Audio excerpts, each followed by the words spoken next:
Bonjour et bienvenue pour ce nouveau web séminaire sur les fonctionnalités de Panorama Suite.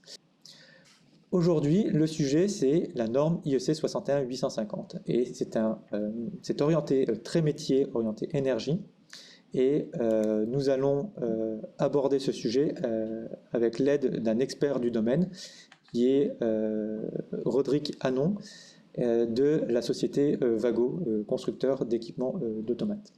Voilà, donc une rapide présentation de nos intervenants aujourd'hui, en partenariat donc avec la société Vago France. Nous avons la participation donc de Roderick Hannon, qui est le gestionnaire grand compte énergie chez Vago. Et Roderick, je te laisse te présenter. Bonjour, je m'appelle Roderick Hannon, ça fait 17 ans maintenant que je travaille chez Vago Contact France. Précédemment, j'étais expert automatisme et là, depuis 3 ans maintenant, je suis responsable grand compte dans le marché de l'énergie. Donc, je suis en charge des comptes tels que EDF, Enedis ou General Electric pour tous les domaines de l'énergie. Merci Roderick. On s'en suivra bien sûr au cours de notre présentation une partie démo qui sera réalisée par François Marcet, bien connu, expert Panorama. Et je participe bien sûr à ce web séminaire, Julien Égalon, en tant qu'ingénieur SCADA et produit marketing. Donc tout d'abord, pour aujourd'hui, nous allons présenter très rapidement les deux sociétés, hein, parce que certains des participants ne connaissent que Codra, d'autres ne connaissent que la société Vago. Et donc un petit rappel sur les deux sociétés. Ensuite, l'intervention de Roderick, hein, vraiment spécifiquement sur la norme IEC, qui répond à des besoins terrain très particuliers avec une organisation orientée projet. Et donc, toute la construction de cette norme découle de ces spécifications techniques. Nous verrons ensuite le rapprochement entre IEC 61850 et Panorama. On verra qu'il y a une même mécanique, des principes de conception, des mêmes valeurs fondamentales, l'indépendance, l'ouverture, l'orienté objet, etc. S'en suivra ensuite une présentation, une illustration, une mise en œuvre de François sur l'outil Panorama Studio et Panorama E2. Pour finir avec une conclusion, un bref résumé, les quelques rappels des points essentiels à retenir pour aujourd'hui.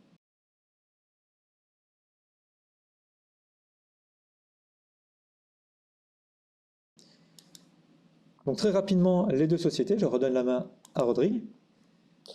Donc Vago, nous sommes une société allemande créée en 1951. Donc on fête nos 70 ans cette année. Historiquement, nous sommes l'inventeur de la connexion à ressort. On a également inventé en 1994 les entrées-sorties déportées modulaires, celles sur lesquelles on va voir justement le 61850, qui sont devenues programmables dans à la fin des années 90. Aujourd'hui en France, on est sur plusieurs marchés et on va pouvoir retrouver le 61850 principalement dans le domaine de l'énergie, mais également dans le domaine du ferroviaire. Et aujourd'hui, on totalise un chiffre d'affaires de 65 millions d'euros et on est 165 employés en France.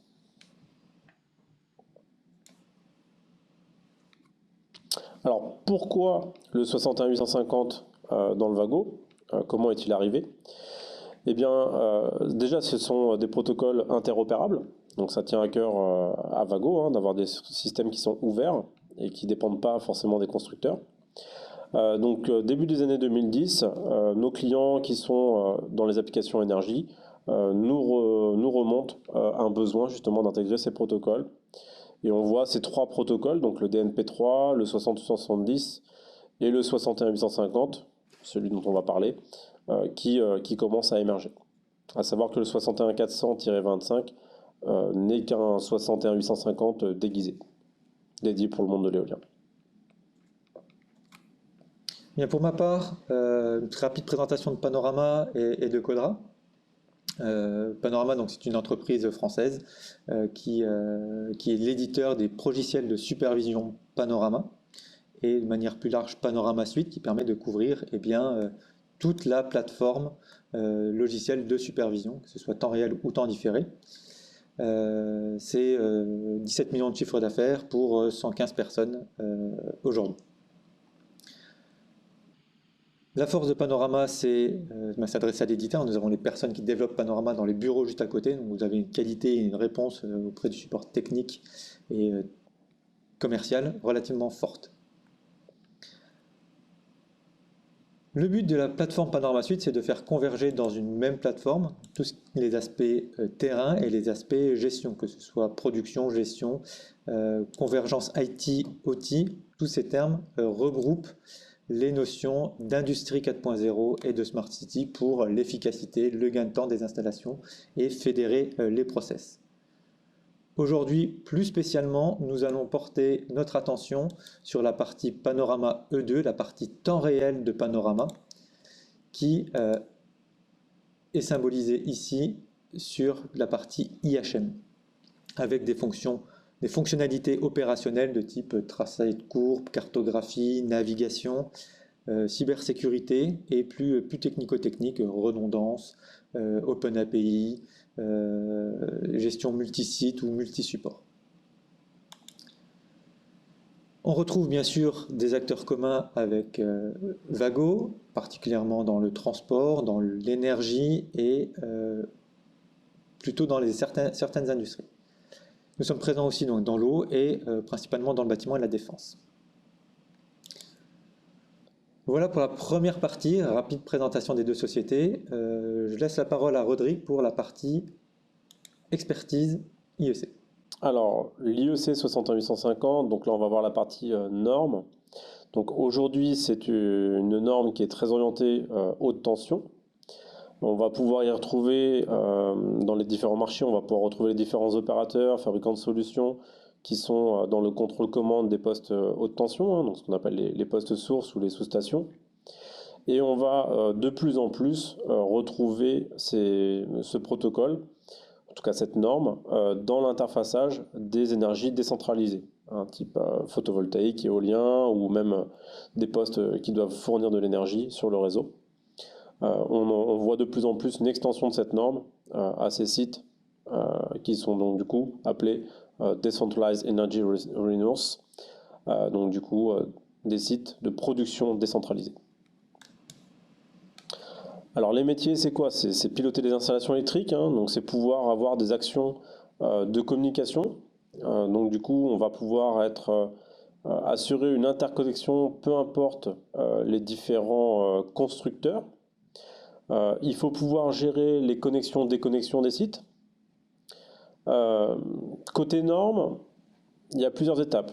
D'abord un outil de conception, différents niveaux de protocoles, que l'on soit client-serveur ou qu'on soit sur de l'événementiel.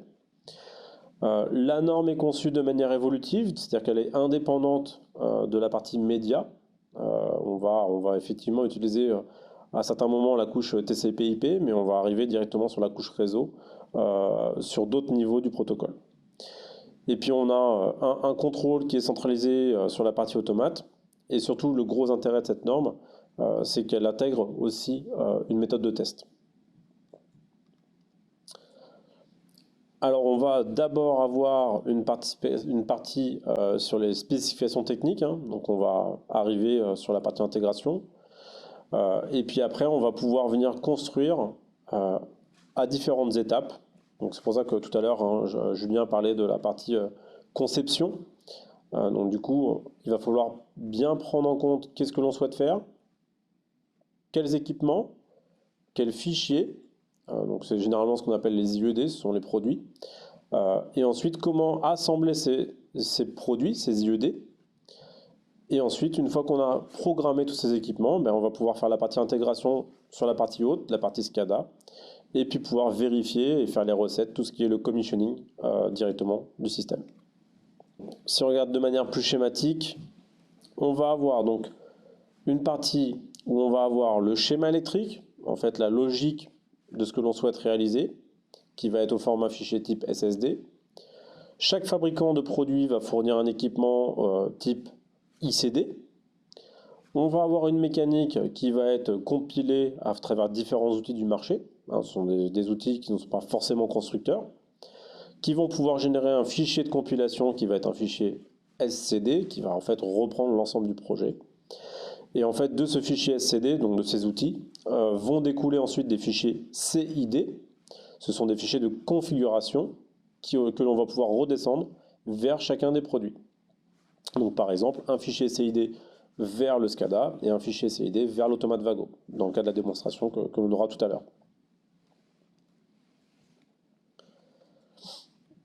Si on regarde la partie architecture réseau, en fait, on va avoir deux types de réseaux. On va avoir un réseau que l'on appelle station bus. Le station bus, c'est plutôt la partie où on va avoir le SCADA qui va venir discuter avec des IED. Les IED, eux, vont récupérer toutes les informations de ce qui se passe au niveau terrain au travers du process bus. Donc du coup, on a les équipements terrain sur lesquels on va pouvoir retrouver les équipements durs, hein, donc vraiment la partie matérielle, transformateurs, éoliennes, les relais, les disjoncteurs. Là, ce sont des exemples, hein, mais on pourrait avoir des transformateurs de tension, on pourrait avoir des capteurs de courant qui vont pouvoir remonter sur des MU ici, ce qu'on a représenté par MU, ce qu'on appelle des Merging Unite. Donc ce sont des produits qui viennent concentrer des informations, des mesures, ou alors des fois certains capteurs qui sont directement 61850, qui eux vont plutôt échanger avec des IED sur un protocole, sur une couche que l'on appelle GOOS, donc c'est plutôt de la méthode événementielle. Les IED, ce sont eux qui vont contenir la logique. C'est eux qui sont en fait un petit peu les automates programmables et qui vont prendre des décisions en fonction de ce qui leur a été programmé.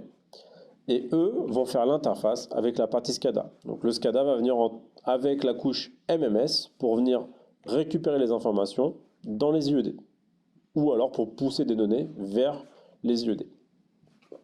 Donc on voit deux niveaux, le niveau station bus, qui est la partie haute, et le niveau terrain, qui est la partie process bus. Je laisse la main à Julien pour la suite. Merci Rodrigue.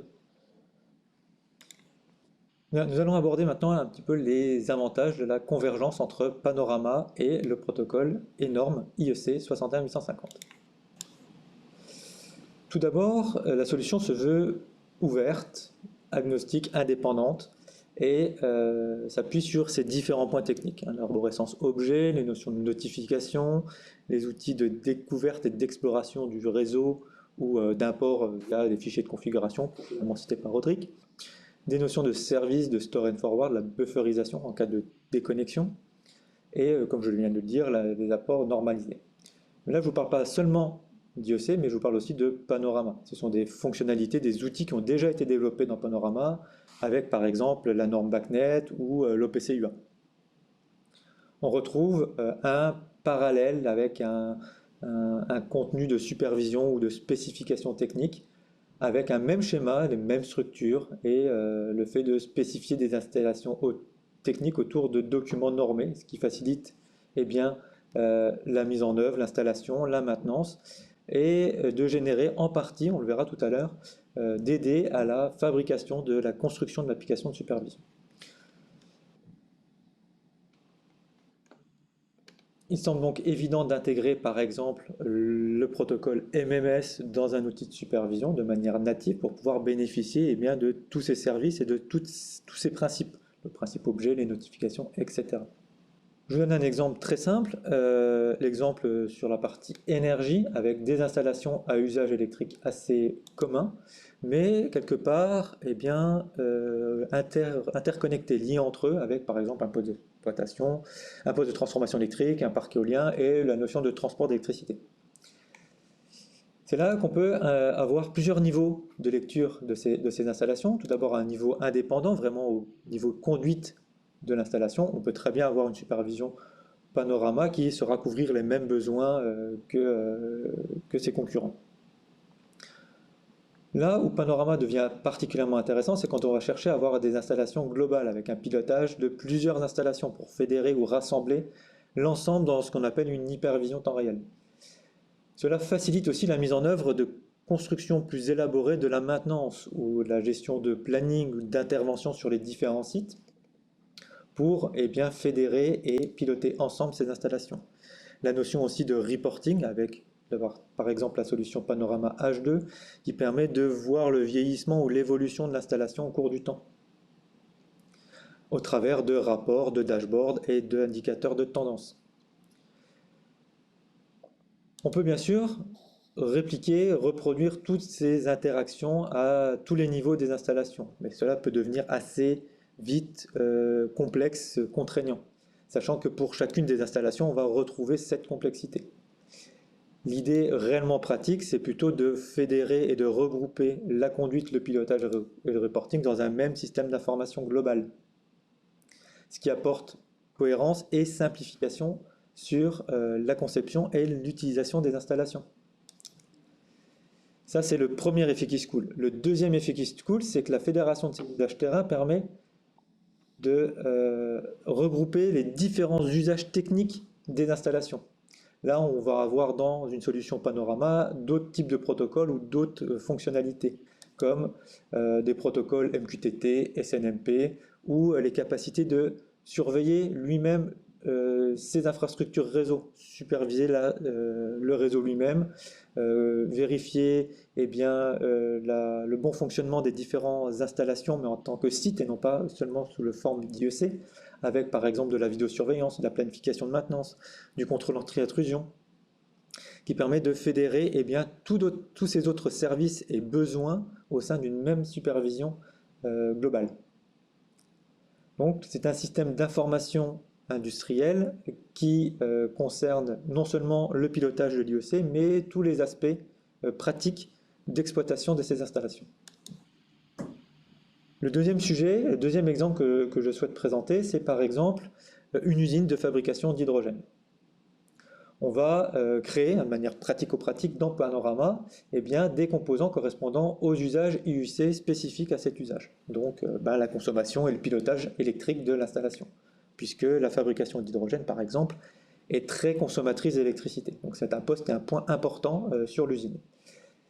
Mais l'IEC, dans ce cas-là, n'est qu'une seule de toutes les briques de l'ensemble d'exploitation de l'installation.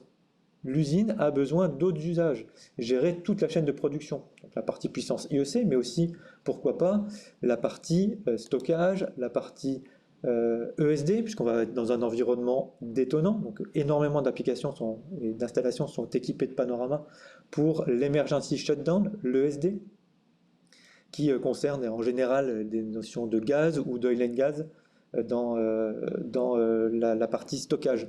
On peut très bien gérer la partie expédition et pourquoi pas toutes les utilités du bâtiment, puisque une usine va avoir aussi des installations CVC, de contrôle d'accès, d'éclairage, de performance énergétique. Et donc relier tous ces usages au sein d'une même supervision globale. Voilà pour la partie avantages Panorama et IEC. On va le voir très rapidement, la construction et les avantages d'utiliser un Panorama et IEC au travers d'une illustration Panorama plus Vago dans la réalisation, dans la démo de François. La démo va s'articuler autour de deux éléments principaux, qui est dans un premier temps l'importation de la configuration de l'automate dans Panorama, qui va être une simple importation équivalente au contenu de l'automate. Donc l'import, cette approche va concerner une notion de bornier virtuel où on va pouvoir aller récupérer les éléments, les mesures IEC directement dans Panorama sans avoir besoin de construire cette partie acquisition, et toute la partie supervision et sera construite soit séparément, soit ultérieurement dans l'applicatif. Ça permet un avantage et un inconvénient, c'est quelque part on va avoir de l'indépendance et une certaine liberté dans la construction de la supervision par rapport à ce qui est implémenté réellement dans les automates. La deuxième approche, et ce qui est potentiellement beaucoup plus intéressante, c'est d'exploiter une structure identique dans l'application de supervision que ce qu'on aura présenté dans les automates. Mais au lieu d'apporter de manière unique l'acquisition, on va construire des composants libres, orientés métier, orientés usage, de la manière qui est propre à l'exploitant, et de générer des liens, ce qu'on appelle des liens externes dans Panorama, donc d'éviter d'avoir à construire la liaison vers l'automate de manière totalement naturelle et automatisée dans l'outil Panorama. Ce qui nous permet d'avoir des approches sur des métiers qui sont un petit peu en marge de ce pourquoi IEC a été fondamentalement conçu. Par exemple, tout ce qui va être notion de recharge de bus, on en parlait tout à l'heure au café, les notions de stockage d'énergie sur des batteries ou sur des sites dédiés à à cet effet. Et surtout, cela va être adapté à la construction ou à la réutilisation sur de très grands sites ou sur des sites très épars avec le même type d'architecture. La deuxième partie de la démo va s'articuler sur un cas concret, un cas client, donc une application qui est réellement aujourd'hui en déploiement chez notre client. Ce client est une connotation internationale, donc le contenu de l'applicatif sera en anglais, et qui nous permettra d'illustrer les 4 modes de pilotage standard des commandes sous IEC 61850. Le but de cette démonstration est de montrer comment cela a été implémenté au souhait du client et non pas par des contraintes particulières. Le client souhaitait en particulier donc ce soit l'opérateur qui ait le choix de l'utilisation de telle ou telle méthode dans l'approche de pilotage de son installation. Je passe la main à François pour la réalisation concrète de cette démo. Donc, on va regarder maintenant en live ce que Julien a expliqué tout à l'heure. Donc, on va commencer par utiliser l'outil de découverte IEC 61850. Donc, cet outil peut utiliser 2 sources. Aujourd'hui, on va utiliser le réseau, puisqu'on a la chance d'avoir l'automate Vago en ligne. Si ce n'est pas le cas, on peut utiliser les fichiers SCL, qui sont fabriqués par les ateliers de paramétrage IEC, qui contiennent ceux dont on a besoin pour découvrir le contenu des données du programme automate. Donc là, je demande une découverte, j'ai pré-renseigné l'adresse IP de mon automate, on peut donner une plage si on ne connaît pas l'adresse précise, ou si on veut découvrir plusieurs automates d'un coup. Donc, voilà le résultat de la découverte, donc on a l'IED qui a été identifié et son contenu qui s'affiche. On peut rapidement comparer avec le contenu affiché par l'atelier de programmation du Vago. Donc voilà la structure qu'on a côté Vago et la structure découverte par Panorama. Donc à part l'ordre des 2 blocs 6 et interface, on voit qu'on a la même chose. Si je déplie le GGI 02, on retrouve l'analog input, l'entrée booléenne ici, donc là aussi bon, l'ordre est inversé, mais on a bien toutes les mêmes entités qui sont retrouvées. Voilà, donc côté Panorama maintenant, donc je coche l'IED et je demande à importer. Donc ça importe ça dans le projet qu'on a désigné là-haut, dans l'unité fonctionnelle qu'on a choisie. Maintenant, je peux ouvrir mon projet et donc je trouve dans mon unité l'IED que je viens d'importer avec en dessous toute la structure de nœuds logiques et d'objets avec tous les attributs des objets qui ont été déclarés. Donc comme l'a expliqué Julien, cette opération me constitue un bornier qui me permet d'avoir accès à 100% des données accessibles dans l'automate. Donc par exemple, mon entrée analogique, la valeur numérique, est accessible sur cette propriété value. Donc si je veux l'utiliser dans un afficheur ou sur une alarme, j'ai juste à créer un lien pour pointer sur cette variable-là, et mon affichage ou mon alarme sera alimenté par cette valeur.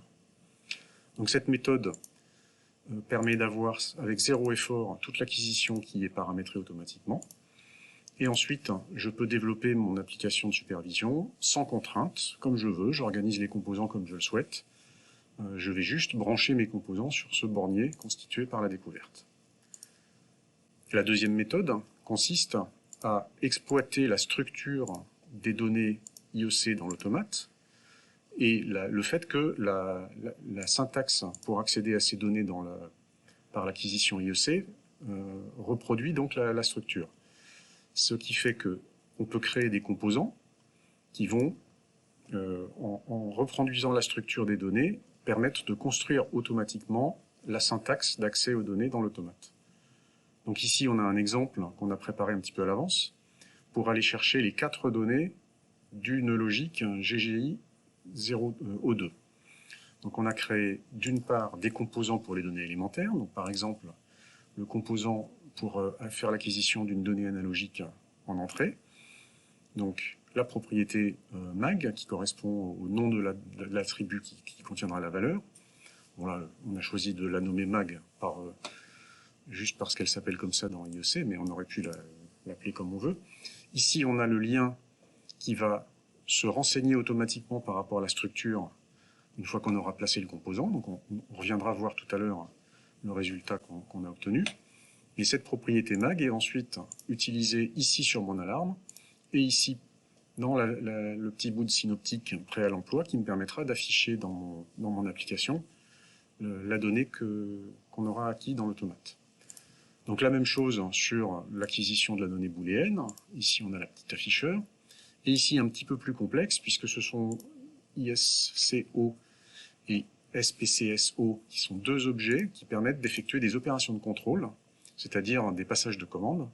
Donc on a l'afficheur qui permet de voir la valeur courante de la donnée, et quand on clique dessus, un pop-up qui permet de faire l'opération de contrôle proprement dite.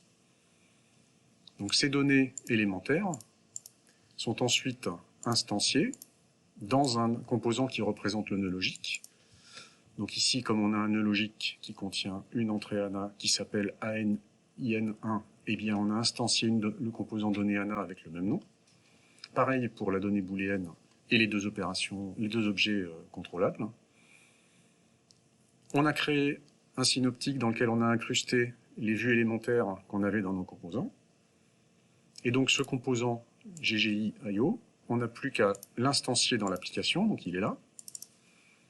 Et là, on voit que ma structure étant constituée avec les bons noms, le lien a pu se fabriquer automatiquement.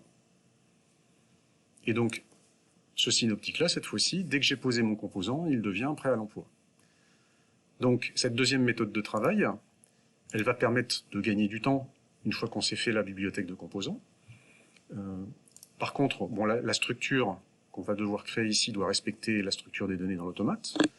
Mais après, on n'a plus qu'à poser dans les synoptiques de l'application les briques d'IHM, toutes prêtes, qui seront fabriquées par les composants, et l'appli est prête à fonctionner. Donc là, ce composant, il a été branché en quelque sorte sur l'objet Vago qui est à côté. Donc on a activé la notification pour améliorer les performances d'acquisition. Et donc on n'a plus qu'à lancer ça.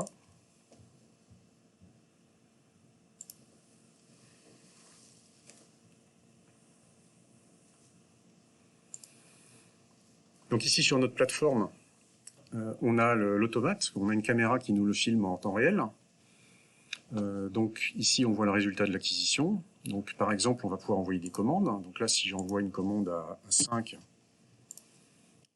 on a le retour de l'automate, la commande entière est donc passée à 5. Ici si j'envoie la commande à vrai sur la sortie booléenne, vous allez pouvoir voir dans la fenêtre, dans la caméra, là, une petite diode supplémentaire s'allumer.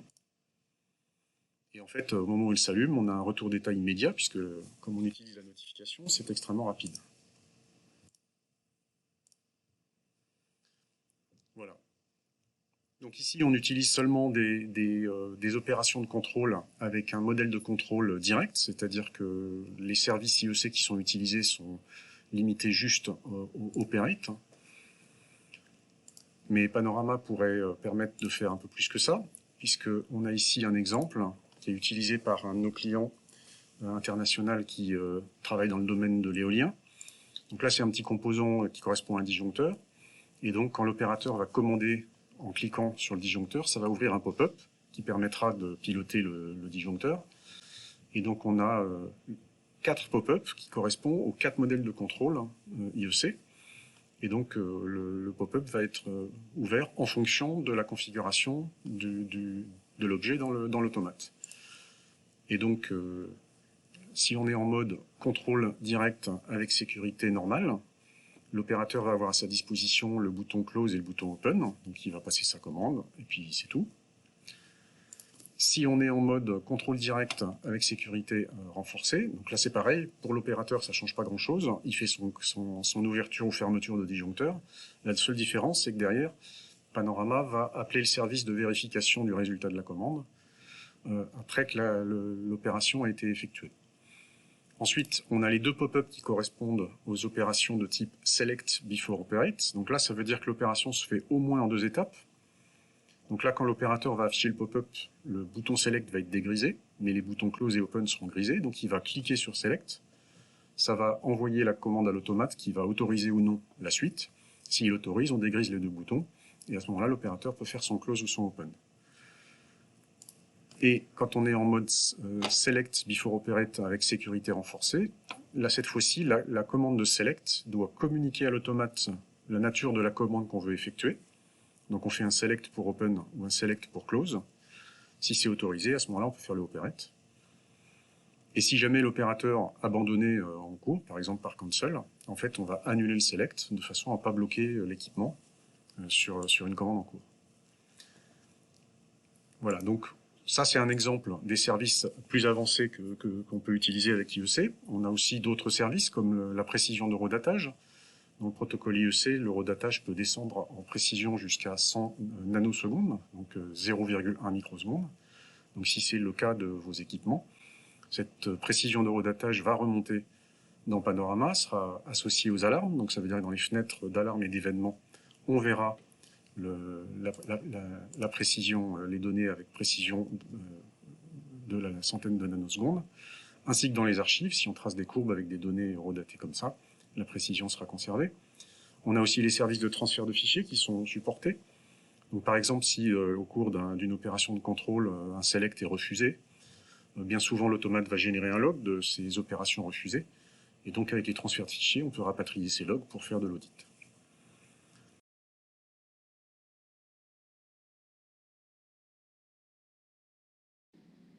Alors, en conclusion, donc du coup sur l'IEC 61850, le plus important, c'est quoi? C'est l'interopérabilité, la simplification.